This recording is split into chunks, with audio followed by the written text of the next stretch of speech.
Hello! Welcome back to my channel, The Hustlers TV. Sa mga bago pa lang po sa aking channel at hindi pa po nakakapag-subscribe, please subscribe at pakihit na rin po ang notification bell.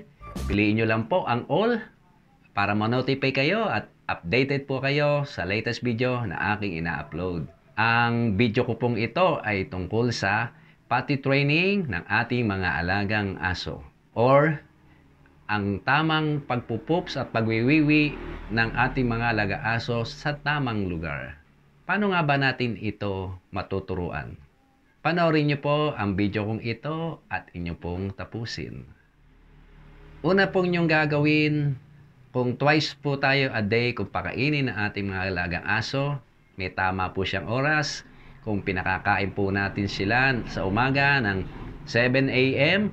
at sa gabi po ay 7 p.m.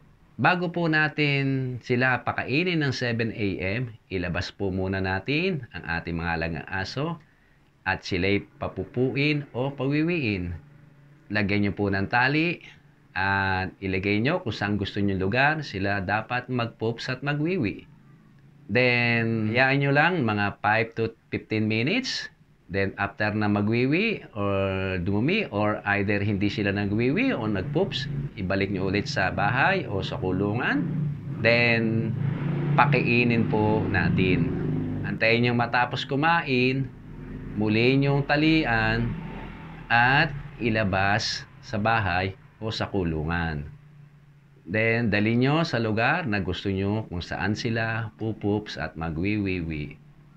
Ganun din po, hintayin nyo po na mga 5 to 15 minutes. Then, dapat may dala na po kayong pang-reward. Kasi pagka nagwiwi na at nag-poops, subuan nyo po ng gustong-gusto nila, kung dog food. Then, after mong masubuan, himasin mo yung ulo at sabihan mo ng good, very good, very good, very good. So, ganun din po ang gagawin nyo sa gabi. Dapat consistent po tayo sa oras kasi para masanay ang ating mga alagang aso.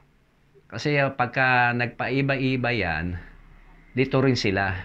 Pati tatandaan nyo po to. Pag yan ang naging everyday routine nila, every time na pakakainin nyo yan, tatahol yan. At every time na makakain yan, tatahol din po yan. Yun na po yung sign na dapat na po silang ilabas.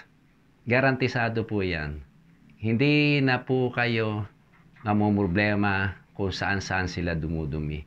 Masasanay na po sila ng ganong every time na makakain o bago kumain ay mag-iingay na sila.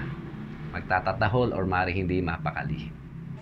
So, eto na sila. Eto yung aking boxer. O, ayan o. Pag siya ay pagkatapos kumain, ilalabas ko na at ayan na, tumatay na siya. Ganyan lang ang pagdisiplina sa mga alaga nating aso. Ayan. Pag yun ay naging everyday routine na nila yan, naging happy na nila yan, ayan diba?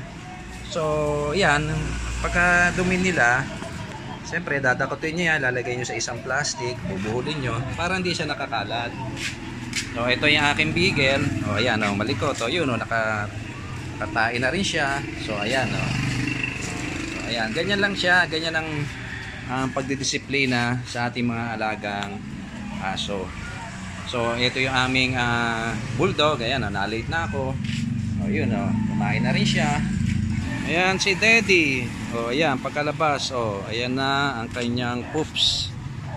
Oh, Teddy, tapos na, papasok na tayo. Tatlo na dito. Chrysler. Oh, hindi ko nakilala. Ala, nagulat.